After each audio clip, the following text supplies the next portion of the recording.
اعوذ باللہ من الشیطان الرجیم بسم اللہ الرحمن الرحیم وسکنتم فی مساکن الذین ظلموا انفسهم وتبین لکم کیف فعلنا بهم وضربنا لکم الامثال وقد مکروا مکرهم عند اللہ مکرهم ان کان مکرهم لتزول منه الجبال۔ آج کے درس کے اندر یہی بات چل رہی ہے کہ اللہ تبارک و تعالیٰ نے ارشاد فرمایا کہ کوئی بھی شخص جو ظلم کر رہے ہیں، فرمایا اللہ تعالیٰ کو کبھی غافل نہ سمجھے۔ اب یہاں پہ کفار مکہ کو ایک بڑی خوبصورت بات ارشاد فرمائی گئی ہے، فرمایا وَسَكَنْتُمْ فِي مَسَاكِنِ الَّذِينَ ظَلَمُوا أَنفُسَهُمْ، فرمایا کہ تم ان گھروں کے پاس بھی رہتے رہے ہو، فی مساکن الذین ظلموا انفسہم، جو ظالموں کے گھر تھے جہاں پہ ظالم رہا کرتے تھے۔ مطلب کیا ہے اس کا؟ کفار مکہ جب اپنا مال لے کر تجارت کا جایا کرتے تھے تو وہ قوم عاد، قوم سمود کے بستیوں سے گزرا کرتے تھے، ٹھیک ہے؟ جو قوم عاد کی، قوم سمود کی جو بستیاں تھی وہاں پہ، قوم لوط کی بستی تھی، وہ سارا ان کے رستے کے اندر آتا تھا، گزرتے تھے یہاں سے، اور ان کو اچھا خاصا پتہ تھا کہ یہ وہ جگہ ہے جہاں پہ اللہ کا عذاب آیا ہے، ٹھیک ہے؟ تو اللہ تبارک و تعالیٰ نے ان کو سمجھانے کے لیے یہاں پہ ارشاد فرمایا کہ تم کوئی ایڈے ویلے نہیں ہو کہ تمہیں سمجھ نہ آئے، تمہیں ساری سمجھ آئے، تمہیں پتہ ہے کہ تم یہاں سے گزرے ہو جہاں پہ تم سے پہلے لوگ آباد تھے۔ جب انہوں نے رب کی نافرمانیاں کی تو اللہ تعالیٰ نے کیا کیا؟ سب کو عذاب دے دیا۔ جب سب کو عذاب دیا تو تمہیں اتنی سمجھ تو آنی چاہیے نا کہ یار کہ اگر یہ لوگ نہیں رہے تو رہنا ہم نے بھی نہیں ہے۔ تو اس کا مطلب یہ ہے کہ جس نے عذاب دیا ہے وہ کوئی ذات موجود ہے، ٹھیک ہے؟ اب دیکھیں اس میں ہمارے لیے سمجھنے کی کون سی بات ہے؟ یہاں پہ ہم نے بھی کئی علاقے ایسے دیکھے ہیں جہاں پہ پہلے لوگ آباد تھے، اب کہاں گئے؟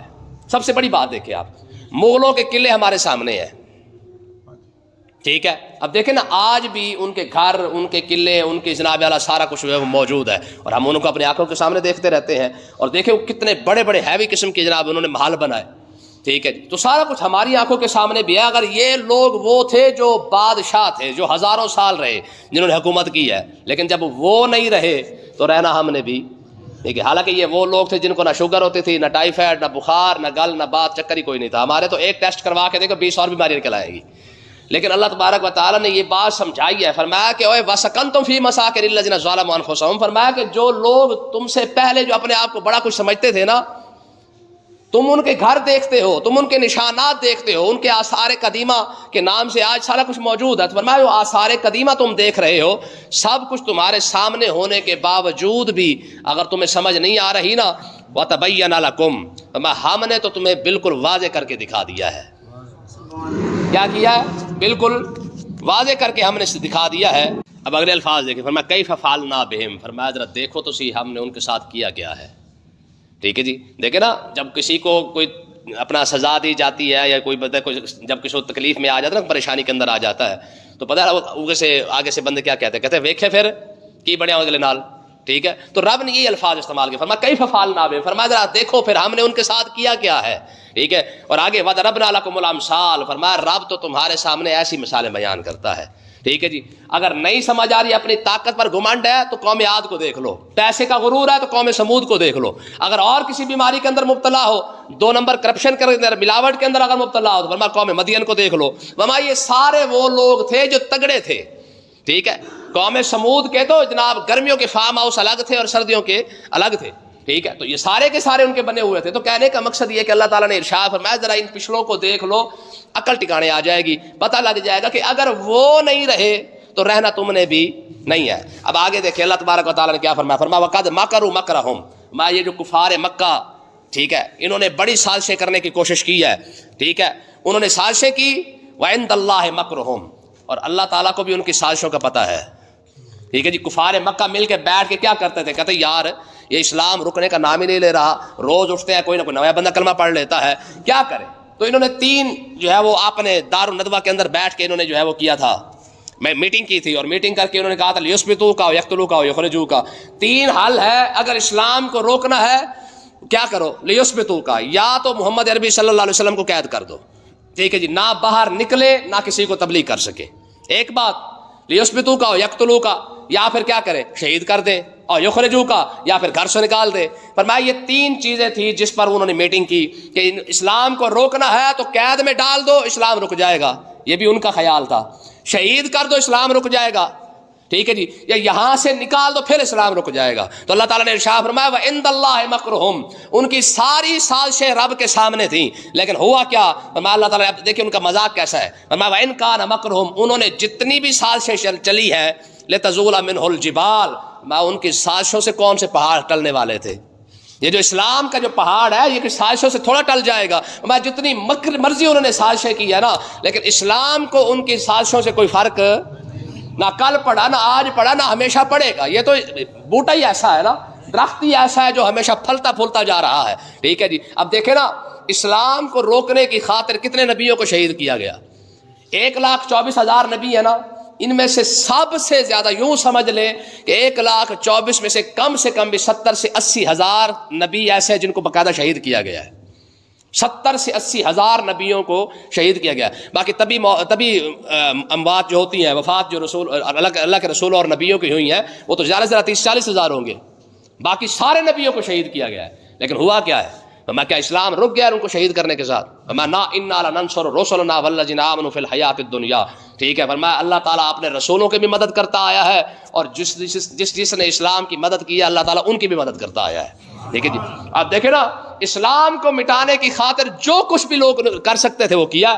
یریدون ان یطفئوا نور اللہ بافواہہم، لوگ یہ چاہتے ہیں کہ اپنی منہ سے یعنی سازشیں کر کے اسلام کو بجھا دیں گے، اسلام کے نور کو بجھا دیں گے. نہ، فرمایا واللہ متم نورہ، رب کا بھی وعدہ ہے کہ رب نے بھی اپنے محبوب کے، اپنے اسلام کے نور کو پورا کر کے ہی رہنا ہے. دیکھ لیں، آج تک حضور نے خود فرمایا تھا، فرمایا میری امت پر ایسا وقت آئے گا کہ جب قرب قیامت پوری دنیا ٹوٹ کر میری امت پر پڑ جائے گی، اور ایسے پڑے گی جیسے بھوکا کھانے پر پڑ جاتا ہے. لیکن ہوگا کیا؟ حضور نے ارشاد فرمایا کہ یس، یہ میری امت کا یہ کمال ہے، اللہ تعالیٰ نے میرے صدقے میری امت کو یہ مقام دیا ہے، ساری دنیا میری امت کی مخالفت کے ہونے کے باوجود میری امت کو دبا نہیں سکے گی.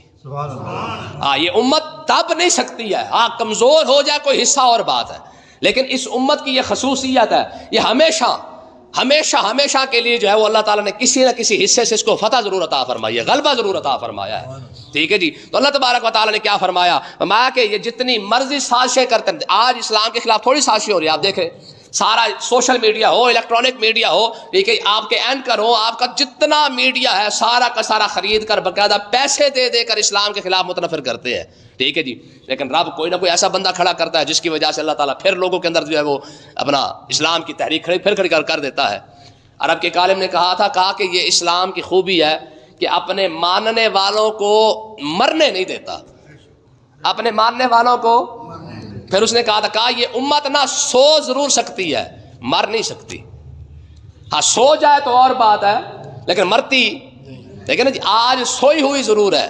ٹھیک ہے جی. لیکن ایک وقت ایسا آئے گا پھر کھڑی ہو جائے گی، کیونکہ سویا ہوا بندہ تو کھڑا ہو جاتا ہے نا، اب مرا ہوا نہیں اٹھتا تو اور بات ہے. کہا یہ امت کی خصوصیت ہے کہ یہ امت سو جاتی ہے پر مرتی نہیں ہے. ٹھیک ہے جی. آگے دیکھیں اللہ تعالیٰ کی کیا بات، کتنی بڑی بات فرمائی. فرمایا فلا تحسبن اللہ مخلف وعدہ رسلا، کہ اللہ کے بارے میں کوئی یہ گمان نہ کرے کہ رب اپنے رسولوں کے ساتھ کیے وعدے پورے نہیں کرے گا. نہ، جیسے رب نے اپنے رسولوں کے ساتھ وعدے کر رکھے ہیں، رب اپنے رسولوں سے کیے وعدوں کو پورا ضرور کرے گا. چاہے کچھ ہو جائے، رب نے اپنے نبی کے ساتھ کیے وعدے کو پورا کرنا ہی کرنا ہے. آپ دیکھیں ذرا، اندازہ کریں، غزوہ تبوک کے موقع، اپنا جو غزوہ احزاب لگا نا، جنگ خندق جس کو کہتے ہیں، غزوہ خندق، ٹھیک ہے جی، جس کے اندر آپ دیکھیں یار، اندر سے یہودی سازش کر رہے ہیں، اوپر سے کفار مکہ حملہ کر رہے ہیں، مسلمانوں کے حالات حد سے زیادہ تنگ ہیں. ٹھیک ہے، حتیٰ کہ پہننے کے لیے کپڑے بھی نہیں ہیں، اوپر سے سردی حد سے زیادہ ہے. اتنے حالات کے اندر جب خندق کھودی جا رہی ہے تو وہاں پہ آقا علیہ الصلوۃ والسلام کھڑے ہو کے فرماتے صحابہ، ایک وقت آئے گا جب یمن فتح ہو جائے گا. سبحان اللہ. ٹھیک ہے جی، شام فتح ہوگا. ٹھیک ہے جی. اب منافق اس بات پہ پریشان ہے کہ مدینہ بچتا نظر نہیں آتا، اندر سے یہودی، ادھر سے منافق، ادھر سے کفار، تینوں طرف سے ہم حملہ آور ہو رہے ہیں. اور اللہ کا نبی کھڑے ہو کے کہہ رہا ہے کہ پریشان نہیں ہونا، آج کے حالات کو دیکھ کے پریشان نہ ہو جانا، گھبرانا نہیں ہے، ایک وقت آئے گا تم یمن فتح کرو گے.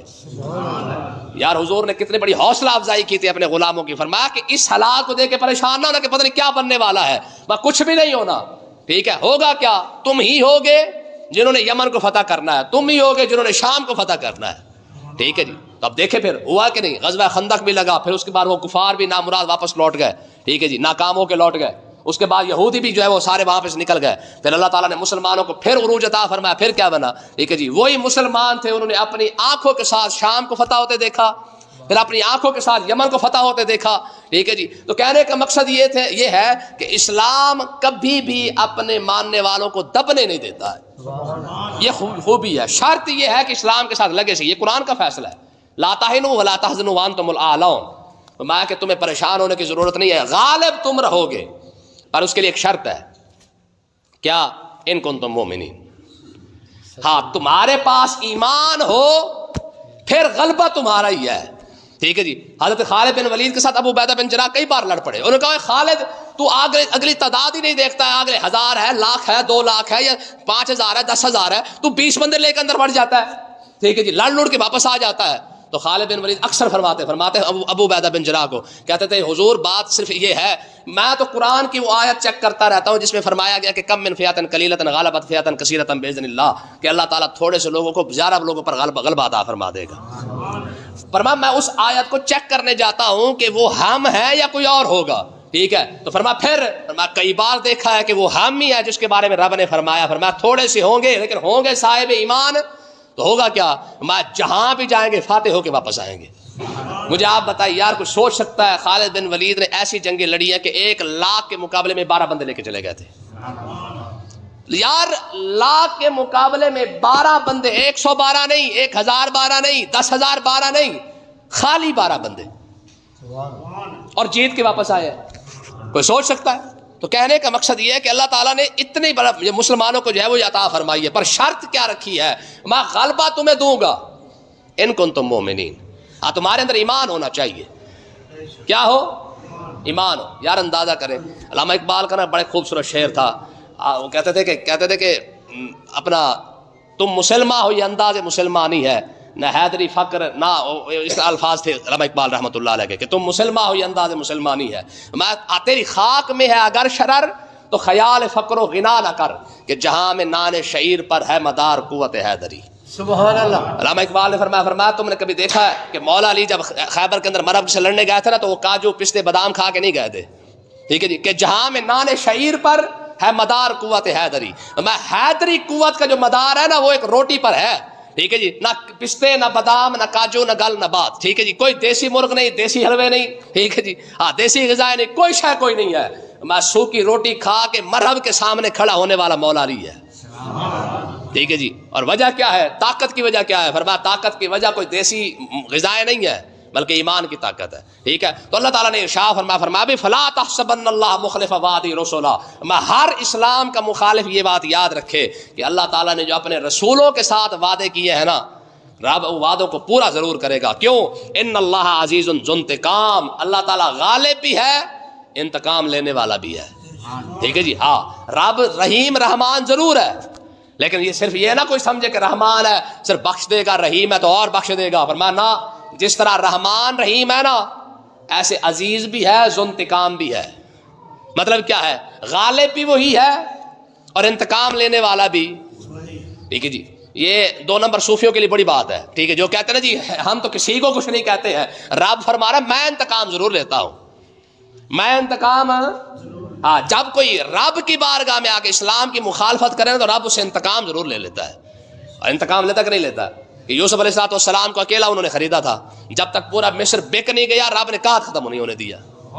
ٹھیک ہے جی. اور جب آقا علیہ السلام مدینہ پاک تشریف لے کے گئے نا, ہجرت کر کے گئے, ٹھیک ہے, تو پیچھے سے کافروں پر, کفار مکہ پر آپ حیران ہو جائیں گے, 7 سال قحط نازل ہوا ہے.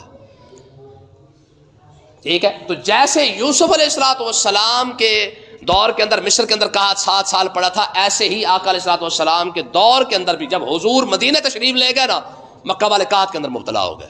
ٹھیک ہے جی. اور رب نے اس وقت تک قحط ختم ہی نہیں کیا ہے جب تک حضور نے خود اجازت عطا نہیں فرمائی ہے. ٹھیک ہے. تو اللہ تعالیٰ نے کیا فرمایا یوم تبدل الارض غیر الارض. فرمایا کفار مکہ اس دن سے ڈر جاؤ. کون سے؟ تبدل الارض غیر الارض. جب اللہ تعالیٰ اس زمین کو بدلا کے دوسری زمین کے ساتھ, اللہ تعالیٰ اس زمین کو دوسری زمین سے بدل دے گا. والسماوات, اس آسمان کو دوسرے آسمان سے بدل دے گا. کوئی سوچ سکتا ہے یار یہ زمین کیسے بدل جائے گی؟ علماء فرماتے کہ اس زمین کو اللہ تعالیٰ 2 طریقے سے بدلے گا. یا تو اس زمین کو اتنا برابر کر دے گا کہ یہاں پہ کوئی درخت، کوئی بوٹا، کوئی اونچی، کوئی نیچی جگہ ساری برابر، ٹھیک ہے، نہ یہاں پہ کوئی بلڈنگ رہنے دے گا نہ دیکھیں نا جی، آج ہم زندہ ہیں، ساری رونق دیکھ رہے ہیں، دیکھیں نا جب قبروں سے اٹھیں گے تب حال کیا ہوگا یار، جب اوپر سے نکلنے کے بعد ہمیں پتہ چلے کہ جناب کوئی اونچی چیز نیچی جگہ ہی کوئی نہ ہو، ٹھیک ہے، ایک بات تو یہ۔ اور دوسری بات کون سی ہے؟ فرمایا دوسری بات یہ ہے کہ یا تو اللہ تبارک و تعالی اس زمین کو، آپ تو مٹی کی بنی ہوئی ہے، ہو سکتا ہے رب تانبے کی بنا دے، لوہے کی بنا دے، چاندی کی بنا دے، کسی بھی چیز سے بدل دے، تب کیا بنے گا؟ اب تو پیر نہیں رکھا جاتا گرمیوں کے اندر، جب اللہ تعالیٰ اس زمین کو ہی بدل دے تو پھر کیا بنے گا؟ فرمایا والسماوات، آج تم دیکھتے ہیں آسمان کے اوپر جناب ستارے لگے ہوئے ہیں اور پتہ نہیں کروڑوں میل دور ہے، تب ہو سکتا ہے جب رب اس آسمان کو ہی بدل دے تو پھر کیا بنے گا؟ ٹھیک ہے، تو اللہ تعالیٰ نے فرمایا وَبَرَزُوا لِلَّهِ الْوَاحِدِ الْقَهَّارِ، تمام کے تمام لوگ اس واحد اور قہار یعنی غالب رب کی بارگاہ اقدس میں حاضر ہونے والے ہیں، ٹھیک ہے، سب لوگ وہاں پہ حاضر، نہ وہاں پہ ڈنڈی بج سکتی ہے، نہ وہاں پہ چھٹی مل سکتی ہے، نہ وہاں پہ غیر حاضری ہو سکتی ہے، جب قیامت کا دن آنا ہے کھڑا سب نے اللہ کی بارگاہ میں ہونا ہے، اور کوئی یہ نہیں کہہ سکے کہ جی میرا پروگرام کوئی نہیں، ٹھیک ہے جی، موڈ کوئی نہیں ہے، ٹھیک ہے جی، نہ وہاں پہ کیا ہوگا، جتنے دیکھیں نا چورا چورا ہو چکے ہیں قبروں کے اندر، لیکن رب قیامت کے دن ان کو زندہ بھی کرے گا تو کیسے کرے گا؟ پہلے لباس بھی دے گا، چمڑا دے گا، گردے دے گا، پھیپھڑے دے گا، سارا کچھ دینے کے بعد ہمیں آپ بھی ان کو لے کے میری بارگاہ میں حاضر کرو، سمجھ آئی کہ نہیں آئی ہے؟ تب کیا بنے گا یار؟ آج تو ہمیں دیکھ نا کئی، اب کیونکہ ٹک ٹاک کا زمانہ ہے، سوشل میڈیا کا زمانہ ہے، تو دیکھتے ہیں کئی قبروں کے اندر جناب ہڈیاں پڑی ہوئی ہے، ٹھیک ہے جی، تو میں نے آپ کو بتایا تھا پہلے بھی کہ عقبہ بن ابی معیط نے کہا تھا، اس نے کہا جی یہ ہڈیاں دوبارہ کیسے زندہ ہوں گی؟ قال من یحیی العظام وہی رمیم، یہ ہڈی جو پوسیدہ ہو چکی ہے، جس پر گوشت پوش سارا اتر چکا ہے، ہڈی بھی پرانی ہو چکی ہے، یہ کیسے زندہ ہوگی؟ تو اللہ تعالیٰ نے پتہ کیا فرمایا تھا؟ میں قل یحیی الذی انشأ اول مرہ، میں تو اس بات پہ پریشان ہو رہا ہے کہ ہڈی کیسے زندہ ہوگی، ٹھیک ہے، اس پر گوشت کیسے لگے گا؟ میں قل یحیی الذی انشأ اول مرہ، فرمایا رب نے پہلی مرتبہ جب ہڈی کو پیدا کیا ہے تو اس میں کون سی مشکل بات ہے؟ اب تو ہڈی کے اوپر گوشت چڑھانا ہے نا، ٹھیک ہے، بندہ زندہ ہے، تھوڑا سا پرزہ خراب ہو گیا، آپریشن کر کے ٹھیک کر دیا ہے، جو وہ ذات بھی تو ہے جس نے رب نے بندے کو نئے سرے سے پیدا کیا ہے، تو جو نئے سرے سے ایک چیز کو پیدا کر سکتا ہے، پرانی چیز کو دوبارہ اٹھانا کون سا مشکل کام ہے؟ ٹھیک ہے جی، اللہ پاک سمجھنے کی توفیق عطا فرمائے۔